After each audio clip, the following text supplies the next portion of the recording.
Good day, everyone. Good day. How are you doing? How's today?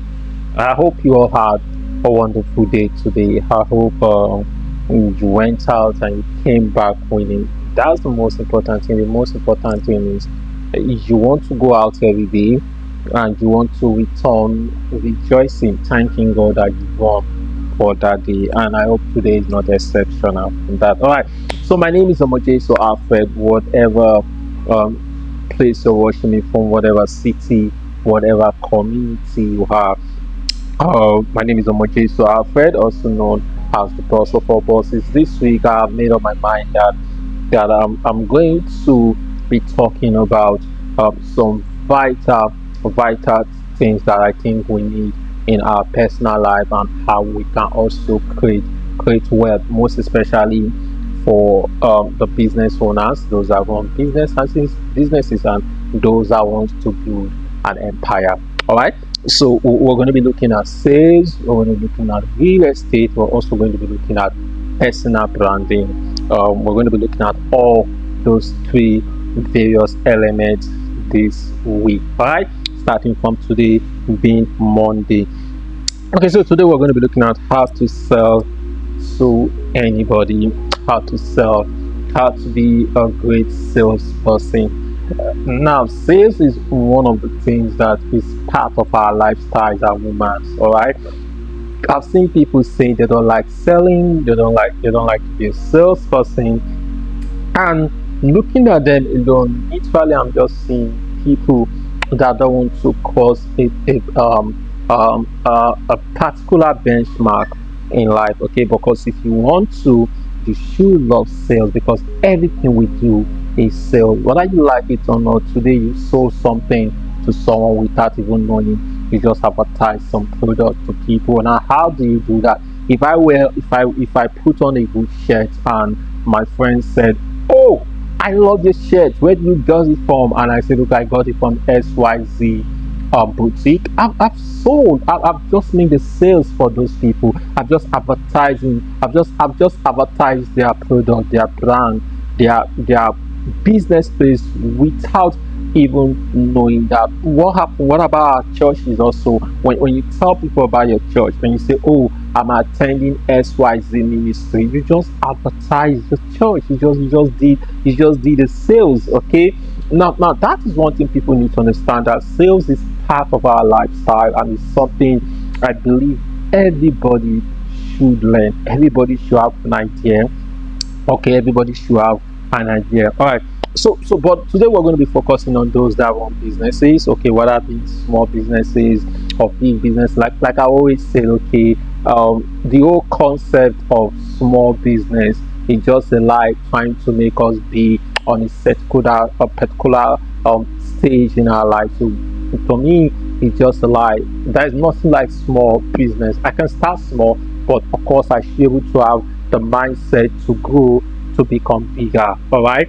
So if someone tells you, "Okay, I'm just running a small business," it break my heart because your small business can turn into an empire if only you have the mindset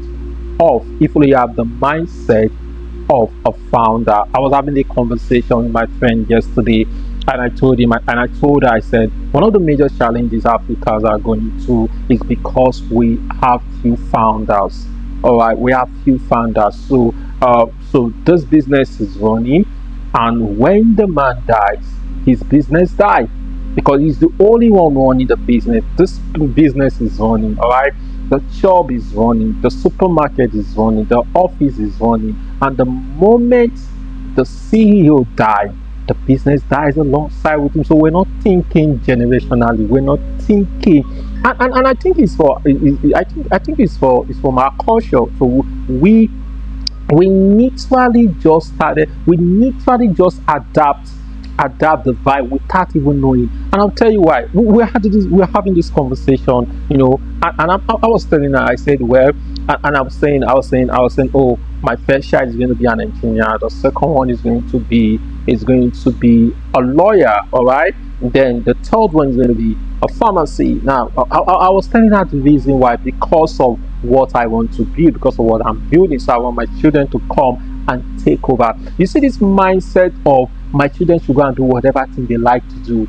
The old money does not think that way. The old money does not think that way. They don't think that way.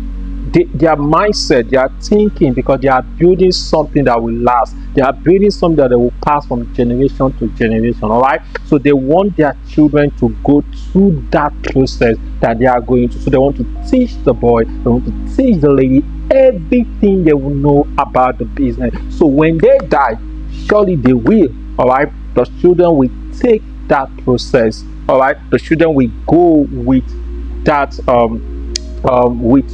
with what they taught them on how they can build businesses. Okay, so today we are going to we're going to look at sales. All right, I don't know how I got to that point. How did I go to that point? That was not supposed to be our class for today, right? Hmm. It's not really supposed to be our class today, but by the way, I've dropped it and I've dropped it. Okay, so the first one we're going to be looking at is people does not buy logos. All right, people does not buy logo. You know, sometimes we want to open our businesses, we want to start up a new brand. We spend the whole time, all right, we spend the whole time trying to build our logo. All right, so we design the logo, we send it to point A, to point B, to point C, to point D, answering questions. Okay, telling people to check out the logo. How do you see the logo? Check out the logo. And of course, we have this wonderful concept to say, I just want to get it right from the day one. So we spend time building our logo. Now, sorry to shock you, people does not buy logo. So what do people now buy if they don't buy logo? People do not buy logo. People do not buy a fancy offices. Whatever fancy your office is, that is for you, right? I used to call them the the employer mentality. All right, you know what happened to them? Meaning when the employees mentality, meaning when you know them when they resign from their place of work and they pay them their dividend. The first thing they want to do is to rent a bigger office, is to put a fancy shares. Okay, and with the mindset of when people come and see my share, they will definitely buy. People does not come to see your share to know how beautiful, wonderful your share is. It's not their business. Or it's not their business. Okay, they employ the best of staff and they've not made any sales yet. Now, I'm not saying your office should not be nice, I'm not saying your office should not be top notch, I'm not saying your office should not be incredibly beautiful to accept clients. Yeah, but I'm telling you that you should know the stage where you are. Now, I'm talking about people that just want to start building up businesses, or people that just started businesses. All right, you need to understand that businesses are levels. Okay, so there are levels to this thing, there are levels to this game. Okay, so at your level that you want to start, and you want to start small. Remember, I said the whole concept behind small business is a scam. All right, so don't think small, start small, but don't think small. All right, don't think small, don't put yourself in that box. Okay, always see the bigger picture where you're going to. Right, so I'm talking to people like you. So when you start, all right, you need to understand that people does not really care about your logo. All right, I don't know about what you think. Person like me, I don't care about your logo. I don't care about your logo. Your logo does not pay my bill. Your logos will not do the job. So people don't care about your logo. Now, that's not to say your logo is not important. Your logo is important. But when you put all your eggs on that logo, babu, you just waste your time. Right now, nobody's also saying you're not going to build a social media platform, website or whatever. Yes, you need to do that, but let me tell you why doing that. You need to start making sales first. All right, so don't spend your time on those things, because that is not what people buy. All right, so number two is people do not buy their way into something, they buy their way out of something. People do not buy their way into something, they buy their way out of something. All right, so what does that mean? That means that when someone decides to come and give you their money, they're not buying into any problem, they're buying their way out of challenge, they're buying their way out of something. Right, so you need to create that selling point. Okay, that pinpoint where you need to understand that this is what my client wants, this is what the people around me want. All right. This is what people around me want, this is what they need, this is what they need, this is what they want. All right. So you need to get to that point to know that people do not buy their way into something, they buy their way out of something. So say for instance, I'm into real estate, right? And I want to sell you a land. First of all, I should know first of all what kind of land do you want? Do you want it for a commercial or for residential? Now, if it's for commercial, what kind of commercial are we talking about here? Okay, what kind of commercial are we talking about here? Do you want it for a supermarket, right? Or do you want it for an office space, or for maybe a cinema, right? Or for hospitality? Okay. Now I need to know what you need it for. So I'm coming to say I have the solution of what you want. I have what you're looking for. Now, if you want to go into land banking, okay, I'm coming to say I have exact property you need. I was having a conversation with someone this morning. Believe you me, I got fascinated when this person replied me. All right. Now I met him yesterday. Okay, I met him yesterday, and while we're having the conversation, he was like, "Oh, he wants to get property. He wants to get property." And someone introduced him to me, and I was like, "Oh, I need to get some of your properties." And now he's actually going for one of our most affordable property, strictly for land banking, right? And he said that is what he wants. Okay, he said that's what he wants. And while we're talking, he was like, "Oh, I need four. I can literally take four or three." He was glad because someone told him about me. Okay, and while we're talking, I just, okay, you know what? Let's see tomorrow morning. All right, which is the next day. All right, so let's see tomorrow morning at 10. All right. So we take you there and we sort it out. No, no. By the time I called him by 10, all right. Now this is what did not settle down on me, because I should have asked him to say, okay, why do you want to buy properties? Okay, so I can get his pinpoint. So I didn't do that, and normally I used to do it. So I don't know why this one escaped my mind, right? Okay, so I should have asked him to say, okay, why do you want to buy properties? All right, because that's the first thing I should have asked. That's the first thing I needed to ask. So why do you want to buy property? Because I don't think you're buying because this other person say he bought. Okay, so but why do you want to buy? Why do you want to key into our property? Now, why this one? Why not in Omagua? Why not in what they call it, Banana Island? Why not in Airport Road? Okay, why not in Jare Phase 8? So why this one? Now that question I did not answer. Now, as mean I did that, I should have known what he's trying to buy, how what he's trying to buy his way out from, which I don't know now. So we just get the whole excitement to say, okay, fine, we'll see you tomorrow. And in my mind, I've already closed for plot the next day. That's what I think. Okay. And I called him the next day, called him like 3 times, he didn't pick, and he returned the call. And by the way, when you're talking to a client, right, you need to have this resilient spirit in you. Yes, you need to have this resilient spirit. You knowing fully well that when you call once the client did not pick, you must gather the courage to call that client more than 6 times. Believe you, you must do that, most especially if both of you have an agreement to call. So this whole call mindset of I don't want to call him twice because I don't want to disturb him, what are you talking about? You don't want to disturb anybody, you'll be poor. You'll be damn broke. Okay, you cannot be a salesperson, okay, and you're trying to play safe. Because most salespersons I've seen, most especially those ones that are coming up, they just want to play safe. Just want to play safe. Right? Somebody is telling me the other day, if I send a broadcast to my people, I don't want to disturb them. I say, what is your problem? What concern you concern disturb? All right, so we're going to talk about that. Let me go back to my story. Okay, so then of course I called him about 6 times and he didn't pick, and I was about to drop a message to him, and suddenly he called. I said, "Who? Thank God he called," and I picked his call. And what he said to me, my God, I was fascinated by his own concept. He just speak and tell. He said, "You know what? While you were calling me, I was praying." I said, "Okay, fine, that's good. That means you're praying. That means something good is coming out." And he said, "Okay." He said, "Okay, you know what? the Holy Spirit told me. That's what he said according to him. I don't know how, but that's what he said. He said the Holy Spirit told me that I should hold on a little bit, then I should follow you to all your side. And I'm like, this man know what he's talking about. You want me to take you to all the sides? This is me walking out. He said you take me to all the sides when you have the time and everything, so I can choose. Oh, oh my God. All right. At that point, I just said it's all my fault because I didn't start it on the wrong.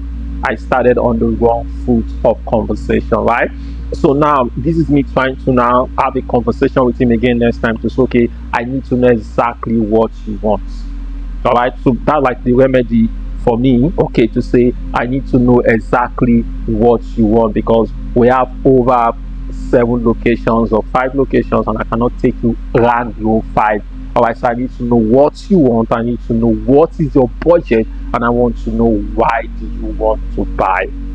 All right, you see these 3 questions. It's always important you have these conversations with your client because they are not buying their way into anything, they are buying their way out of something. So if you cannot be bold enough to answer your client these 3 questions, only those of you that are in real estate, if you can't answer your client these 3 questions, believe you me, you're going to be shooting your feet. You're going to be shooting yourself on the feet, okay? So you don't want to toss to and fro, okay? You just want to know exactly what the client needs. I hope this helps, okay? So the third one is people do not buy product, they do not buy services, they buy stories, okay? So people do not buy your product, they don't buy your services, they buy your story. As a salesperson, you must be a good storyteller. Yeah, you must learn how to talk, okay? I've not seen a salesperson that is so quiet. Yeah, you might be quiet in the crowd, but when it comes to sales, you unleash you unleash I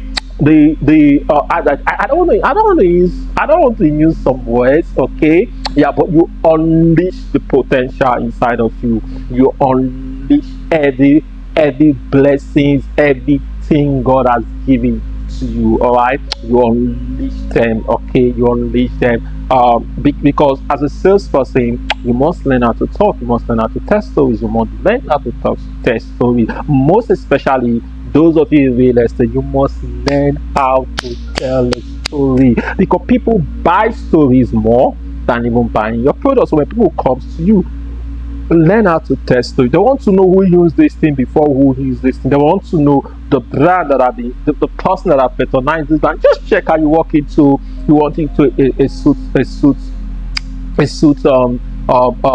boutique and you want to get a pair of suit for yourself, and somebody saying, have you seen James Bond movie? This is the exact suit that James Bond put on, was actually put on doing the movie. Okay, so see it, and this exactly that exactly the wow. Believe you me, when the person and you also say, okay, come on, try the suit, and the moment the person put on that suit, the person is literally seeing himself as the James Bond, not for any other person, but you're seeing James Bond standing. All right, the same thing. So you should learn how to tell stories, okay? You should learn how to tell stories. You must be a good storyteller because people does not buy your products, they don't buy your services. People literally oftentimes buy your stories, okay? Your story. So the last but not the least for today is your personal branding. All right, your personal branding, because you grow your business by growing yourself, okay? The only reasons why your business will grow is because you're growing yourself, so you use your self brand to promote your business brand, and I see that a lot, okay? The reason why people patronize Tesla today is because of Elon Musk. The reason why people talk about SpaceX today is because of Elon Musk. People talk about Aliko Dangote today, the remember the Dangote group, okay? So Aliko is the personal brand, so you need to consciously grow your personal brand. If you must grow your business, you need to consciously grow your personal brand. All right, and of course I'm going to be talking more about personal branding tomorrow, so you can't afford to miss out on tomorrow episode. Don't forget, my name is Omoje So Alfred. I hope today's topic has helped a little bit. If it has helped you, I would like you to put a comment on on the comment button, and also share the link so other people might get to enjoy this wonderful episode. Remember, we're going to be doing it every day for this week. So tomorrow we're going to be looking at personal branding, and you don't want to miss out from that. Okay, how to grow your personal branding, how to use your personal branding to grow your business. We're going to look at 5 different points tomorrow. Wallahi, believe me, you're going to love it. All right, once again I want to say thank you for joining this podcast today. From the depth of my heart, believe in me, I want to say you're special. I love you, and I love you too. Well, let me use this phrase from Timmy Dakolo. How he said, me and you serve now family. So me and you now family, me and you now brother, me and you are family. Okay, so as family, let's endure, let's enable ourselves to move to the next level.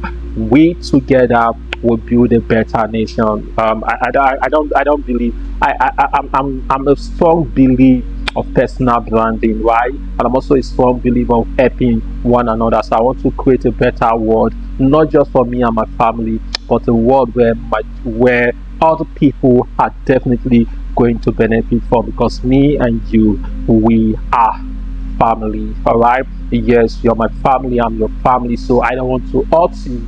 And of course, the same way, I don't think you want to hurt me, because together, when we live in harmony and peace and in love, we will build a better and a thriving nation. All right, and together we will build the world together. All right, so do have a lovely day. Enjoy the rest of your day. Depend on when you're watching this podcast, per se. Okay, if you're doing that lying down on your bed, I would say enjoy the night. All right, if you're doing that in the morning hours and you're going to work, I'll say enjoy your day. Then if it's the noon time, I would say enjoy the rest of your day. Maybe you're seeing this video and you're on your way to the house. Okay, when you get home, have a good lunch or a good dinner, sorry to say, and enjoy your day. Once again, my name is Omoje Soafe. So see you all tomorrow as we look at how to build your personal brand to build your business. God bless you.